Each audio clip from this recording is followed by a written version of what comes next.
नमस्ते दोस्तों, स्वागत है आप सबका सरकारी परीक्षा के यूट्यूब चैनल पे और स्वागत है आप सबका डेली करंट अफेयर के वीडियो सीरीज में, जहां पे हम डिस्कस करते हैं हाल फिलहाल में घटे हुए घटनाओं को और जानते हैं उनसे संबंधित कुछ स्टैटिक पॉइंट्स को। तो इस वीडियोस को आप जो होते हैं उन्हें आप रोज देखना चाहिए और पूरा वीडियो देखिए। जो भी पॉइंट आते हैं उन्हें एक जगह नोट डाउन करते चलिए। डेली इस तरह से करंट अफेयर की पढ़ाई करेंगे तो लास्ट टाइम स्ट्रेस से आप बच सकते हैं। तो इसी तरह से स्टार्ट करते हैं विद वेरी फर्स्ट क्वेश्चन, जो कि आपकी स्क्रीन के ऊपर दिखेगा। ये पहला सवाल कहता है कि प्रसिद्ध पुरातत्वविद और पद्मश्री से सम्मानित इनामुल हक का निधन हो गया है।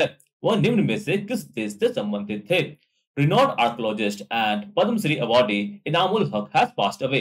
He belongs to which of the following country? Option number A Pakistan, B Bharat या इंडिया, सी बांग्लादेश या डी श्रीलंका। सही उत्तर है ऑप्शन नंबर सी बांग्लादेश। तो इनामुल हक जो थे वो कहां से थे? वो थे बांग्लादेश से। और इनके बारे में कुछ और बातें जान लेते हैं। ये फॉर्मर यानी कि पूर्व डायरेक्टर जनरल थे किसके? बांग्लादेश में जो नेशनल म्यूजियम है वहां के। इन्हें पद्मश्री भी मिला था 2020 में for his work on Bengalis iconography and terracotta art. Terracotta art basically क्या होता है कि एक ही जो मटेरियल होता है उसी से पूरी एक लाइक मूर्ति बना देना। इस तरह के आर्ट को टेराकोटा आर्ट बोलते हैं। मतलब मिट्टी का, पूरी तरह से मिट्टी का बना, उसमें कुछ और लाइक लोहा हुआ कुछ नहीं लगेगा, इसी आर्ट को बेसिकली टेराकोटा आर्ट कहते हैं। और इन्हें डायरेक्टर जो है बांग्लादेश के नेशनल म्यूजियम को बनाया गया था 1973 में और डायरेक्टर जनरल बनाया गया था 1983-91 में। ठीक है, डायरेक्टर जनरल मतलब बेसिकली प्रमुख जो होता है, जो चीफ होता है बांग्लादेश के नेशनल म्यूजियम का, वो इन्हें बनाया गया था। एक्शियो पदक अवार्ड इन्हें मिल चुका 2016 में। और इन्हें बांग्लादेश का जो सबसे बड़ा सिविलियन अवार्ड होता है, यानी कि एक तरह से बांग्लादेश का भारत रत्न होता है, जिसे कहते हैं बांग्लादेश स्वाधीनता पदक, जो इन्हें मिल चुका है कब? 2020 में। ठीक है, 2020 में इन्हें पद्मश्री भी मिला है। क्या नाम है इनका? इनामुल हक। तो यहाँ से कुछ सवाल बनने के चांसेस है, इन पॉइंट से आप अच्छे से पढ़ लें। ठीक है, आगे बढ़ते हैं दोस्तों। अगला सवाल, सवाल संख्या 2 कहता है कि निम्नलिखित में से किस भारतीय खिलाड़ी ने यूएसए के लुकास कोजेंस्की को हराकर आईएसएफ विश्व कप में अपना पहला स्वर्ण पदक जीता है? Which of the following Indian player has won his first gold medal at ISS World Cup by defeating Lukas Kozinski of USA? Option number A Rudraksh Balasaheb Patil, B Arjun Babuta, C Aishwarya Pratap Singh Tomar या डी अनीस भानवाला। सही उत्तर option number B Arjun Babuta. तो जो 10 metre air rifle mixed event होता है, इसमें उन्होंने पदक जीता है।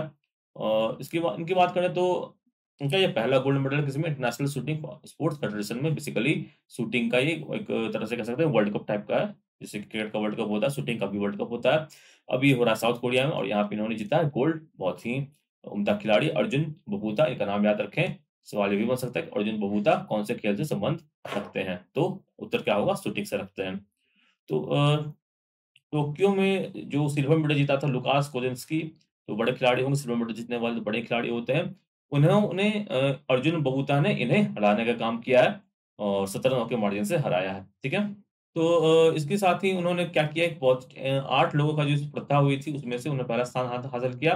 261.1 का स्कोर बनाया और लुकास का स्कोर था 260.4 का।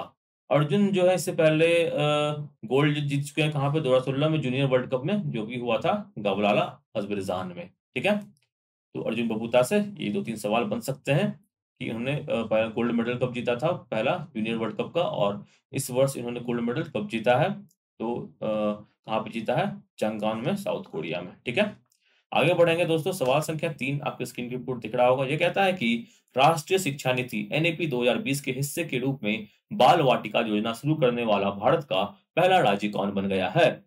Which has become the first state in India to initiate the Bal Vatika scheme as part of the National Education Policy NAP 2020?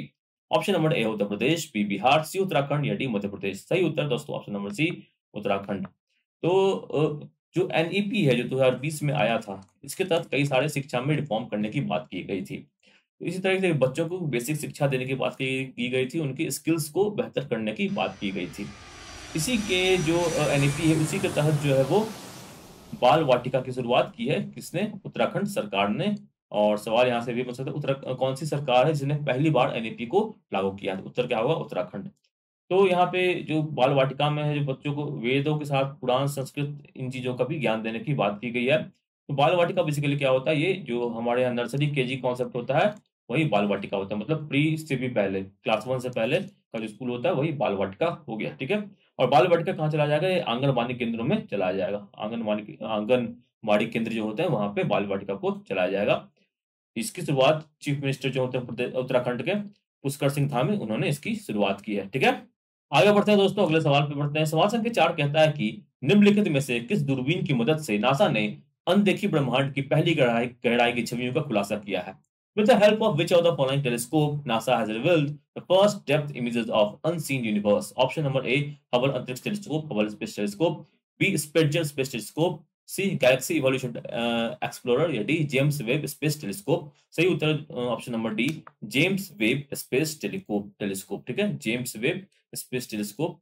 इससे क्या हुआ, नासा ने एक जो ब्रह्मांड होता है उसका एक बहुत ही बेहतरीन तस्वीर ली, काफी अच्छे रिजोल्यूशन की तस्वीर यहाँ पे ली गई है। तो एक बहुत बड़ी खबर है ये और इंपॉर्टेंट है, यहाँ से सवाल बन सकते हैं, इसे अच्छे से पढ़ लेना। तो नासा ने क्या किया है कि जेम्स वेब टेलीस्कोप की मदद से आप देख सकते हो यहाँ पे एक इमेज लिया गया। आप देखो ये सब सारी चीजें आपको दिख रही होगी। ये सारी चीजें क्या है? ये देखो, ये गैलेक्सीज है। तो बेसिकली ये इमेज है किसकी है? ये गैलेक्सी क्लस्टर्स की इमेज, यानी कि बहुत सारे गैलेक्सी का समूह। इसका नाम क्या है? एसएमएस 070723। ठीक है, और इसकी एक डीप बहुत ही अच्छी इमेज पहली बार खींची गई है जेम्स वेब स्पेस टेलीस्कोप के द्वारा। ठीक है, तो एक बहुत बड़ी इसी उपलब्धि के रूप में देखा जा रहा है। और जेम्स वेब टेलीस्कोप की बात करें तो एक बहुत ही हाई क्वालिटी की हाई रिजोल्यूशन वाला एक टेलीस्कोप है नासा का। और जेम्स वेब टेलीस्कोप से सवाल बन सकता है कि किस टेलीस्कोप ने इस तरह की इमेज खींची है। ठीक है, और दूसरा सवाल बन सकता है कि इस गैलेक्सी क्लस्टर का नाम क्या है? तो ये है MSC 0723। ठीक है, तो प्रेसिडेंट के जॉर्ज बर्टन, सॉरी, जो यूएस के प्रेसिडेंट हैं जो बिडेन, इन्होंने ही जो है इसको लॉन्च किया है। ठीक है, तो ये इन्फॉर्मेशन को आप अच्छे से समझ लें। जो मेन इन्फॉर्मेशन यहाँ से ही है कि जेम्स वेब टेलीस्कोप है, क्लस्टर का नाम है MSC 0723। ठीक है, आगे बढ़ते हैं दोस्तों, अगले सवाल पे आते हैं। सवाल संख्या 5 कहता है कि जापानी सरकार ने पूर्व प्रधानमंत्री शिंजो आबे को मरणोपरांत देश का सर्वोच्च सम्मान देने का फैसला किया है। इस सम्मान का नाम क्या है? Japanese government has decided to posthumously give the country's highest honor to former Prime Minister Shinzo Abe. What is the name of this honor? यानी अवार्ड का नाम क्या है? जिससे हमारा भारत रत्न है। और बांग्लादेश का भी नाम मैंने बताया, तो बांग्लादेश को जो मैंने बताया था उसे आप अच्छे से नोट कर लेना, और ये वाले भी अच्छे से नोट कर लेना। और क्या होता है कि जो एसएससी के एग्जाम होते हैं वहाँ पे अक्सर होता है कि पड़ोसी देशों के बारे में सवाल पूछे जा सकते हैं, तो वहाँ से वो सवाल भी बनने के चांसेस हैं। ठीक है, वापस आते हैं सवाल पे, ऑप्शन देख लेते हैं। ऑप्शन नंबर ए कहता है the order of national glory, B supreme order of Christ masons, C congressional gold medal, या डी निशान हैदर। दोस्तों सही उत्तर है option number B, supreme order of the Christian मेम। तो ठीक है, तो जापान की सरकार ने जो शिंजो आबे पूर्व प्रधानमंत्री जापान के, और इनका हाल ही में जो है इन्हें गोली मारकर इनकी हत्या कर दी गई थी, जो कि काफी दुखद है। शिंजो आबे जो थे भारत के काफी अच्छे मित्र माने जाते थे, और इन्हें भारत से काफी लगाव था, मतलब मोदी जी के साथ इनकी काफी अच्छी गहरी दोस्ती भी थी, और इनकी जो मृत्यु है वाकई में काफी दुखद है। ये जापान के चौथे ऐसे प्राइम मिनिस्टर जिन्हें इस सम्मान से सम्मानित किया जाएगा, सुप्रीम ऑर्डर ऑफ क्रिस्टमैनस। ठीक है, तो आगे बढ़ते हैं दोस्तों, अगले सवाल पे आते हैं। सवाल संख्या 6 कहता है कि हर साल किस दिन को विश्व मलाला दिवस के रूप में मनाया जाता है? Which day is observed as international Malala day every year? Option number A 12 May, B 12 June, C 9 July, या डी 12 जुलाई। सही उत्तर है ऑप्शन नंबर डी 12 जुलाई। 12 जुलाई जो हाल ही में गुजरा है उस दिन क्या मनाया गया? मलाला यूसुफजई बर्थडे था उस दिन, और मलाला दिवस के नाम से इस दिन को मनाया जाता है। ये जो दिन है यूएन ने डिसाइड किया है, और ये क्या किया है कि वर्ल्ड लीडर्स को ये बताने के लिए क्या कहा जाता है, ये डे मनाया जाता है कि जो बच्चों को जो एजुकेशन है, हर बच्चे का अधिकार है, फ्री एजुकेशन, कंपलसरी एजुकेशन, हर बच्चे का अधिकार है कि उसे जो शिक्षा है, बेसिक शिक्षा, बेसिक एजुकेशन है, वो उसे फ्री में मिले। तो इसके लिए जो वुमेन एजुकेशन है, इसके लिए मलाला ने काफी काम किया है पाकिस्तान में, पाकिस्तान की रहने वाली हैं, और 2014 में इन्हें नोबेल पीस प्राइज से भी सम्मानित किया गया था। क्लास विद्यार्थी भी थे, दोनों को एक साथ नोबेल पीस प्राइज से 2014 में सम्मानित किया गया था। उस वक्त इनकी उम्र 17 वर्ष की थी। ठीक है, तो मलाला यूसुफजई नाम इंपॉर्टेंट है, याद रखें, इनके बारे में आपको पता ही होगा पहले। और इन पर हमला भी हुआ था, तालिबान ने इन्हें वो गोली मतलब मार दी थी, और एक तरह से मौत की मुंह से बच के ये आई थी। इनकी कहानी काफी प्रेरणादायक है। आगे बढ़ेंगे दोस्तों, अगले सवाल पे आते हैं। सवाल संख्या 7 कहता है कि यूरो को मुद्रा के रूप में अपनाने वाला 20वां देश कौन बन गया है? इंपॉर्टेंट है। Which has become the 20th country to adopt euro as currency? Option number A Lithuania, B Bulgaria, C Cyprus, D Croatia. सही उत्तर option number D Croatia. Croatia ने क्या कर रहे हैं, ये करेंगे कि जो 1 जनवरी 2023 यानी कि अब जो 1 जनवरी आने वाला है 2023 में, उस टाइम से ये यूरो को अपनी करेंसी मान लेंगे। यूरो ये करेंसी जो पूरे यूरोप में बेसिकली चलती है। क्रोएशिया आप देखो कहाँ पे है, यहाँ पे ये एक तरह का बाल्कन देश है। इन देशों को बेसिकली बाल्कन कंट्रीज कहा जाता है। ठीक है, तो ये क्रोएशिया बाल्कन देश है और आप देख सकते हो इटली के पास में यहाँ पे लोकेशन, समझ गए। तो अब देखो इसमें क्या हुआ कि अभी जो है यहाँ क्या चलता है, अभी चलता है क्रोशियन कुना, और 7.53 क्रोशियन कुना जो है वो 1 यूरो के बराबर है। इससे पहले जो यानी कि ये 20वां देश बना, 19वां देश कौन था? 19वां देश था लिथुनिया, जिन्होंने 2015 में, लिथुनिया ने 2015 में क्या किया था, यूरो को अडॉप्ट किया था। और अब क्रोएशिया 1 जनवरी से यूरो को अडॉप्ट करेगा। 1 जनवरी से 2023 से यूरो जो है क्रोएशिया की ऑफिशियल करेंसी हो जाएगी, जैसे कि यूरोप के कई सारे देशों में है। आगे बढ़ेंगे। सवाल संख्या 8 कहता है कि करूर वैश्य बैंक के अंशकालिक अध्यक्ष के रूप में किसे नियुक्त किया गया है? Who has been appointed as part-time chairman of Karur Vyas Bank? ठीक है, option number A Meena Hemchandra, B Madhulika Bhaskar, C S N Srinath, या डी के जी मोहन। सही उत्तर है option number A Meena Hemchandra. तो ये मीना हेमचंद्रा कौन है? ये आरबीआई की एग्जीक्यूटिव डायरेक्टर रह चुकी हैं और अब इन्हें करूर व्यास्य बैंक के चेयरमैन के रूप में 3 वर्षों के लिए नियुक्त किया गया है। 35 वर्षों का इनका बैंकिंग अनुभव रहा है और 2015 में ये एग्जीक्यूटिव डायरेक्टर के रूप में ज्वाइन किया था इन्होंने आरबीआई, और 2017 तक इस पद पर बनी रही थी। ठीक है, तो नाम याद रखिएगा, मीना हेमचंद्रा। करूर बैंक जो है करूर वासिया बैंक जो है, इसका हेडक्वार्टर करूर में है। करूर एक तमिलनाडु में एक जगह का नाम है। आगे बढ़ेंगे, सवाल संख्या 9 पे आते हैं। कहता है कि भारतीय साधारण बीमा निगम की यानी कि जनरल इंश्योरेंस की महाप्रबंधक सुश्री मधुलिका भास्कर को कितने महीने के लिए the new India insurance company limited का महाप्रबंधक नियुक्त किया गया है?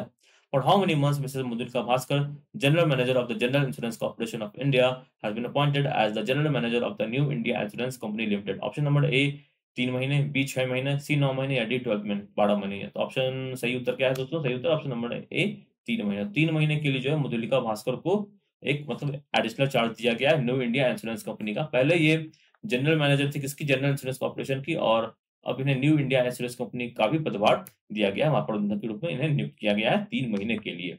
ठीक है, न्यू इंडिया इंश्योरेंस कंपनी, इसका हेडक्वार्टर कहाँ पे है? इसका हेडक्वार्टर है मुंबई में। तो सीएमडी का इन्हें पद एडिशनल चार्ज मिला है, यानी कि दोनों जो प्रमुख बीमा कंपनियां हैं भारत सरकार की कंपनियां हैं, उनकी ये सीएमडी रहेंगी। ठीक है, अतुल सहानी जो कि सीएमडी थे, इनका जो टर्म है अभी खत्म हो गया फरवरी 28 को, और उसके बाद जो है मधुलिका भास्कर अब इस पद को ग्रहण किया है इन्होंने। ठीक है, न्यू इंडिया इंश्योरेंस कंपनी के 3 महीने के लिए बनी है क्या?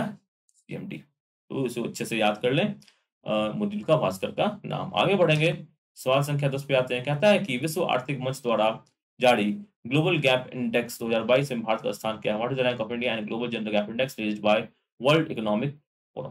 वर्ल्ड इकोनॉमिक फोरम एक महत्वपूर्ण संस्थान है और ये जो संस्थान ये जारी करती है ग्लोबल जेंडर गैप इंडेक्स, इसमें भारत का स्थान क्या है? ऑप्शन नंबर ए 146, बी 140, सी 135, या डी 133। सही उत्तर ऑप्शन नंबर सी 135।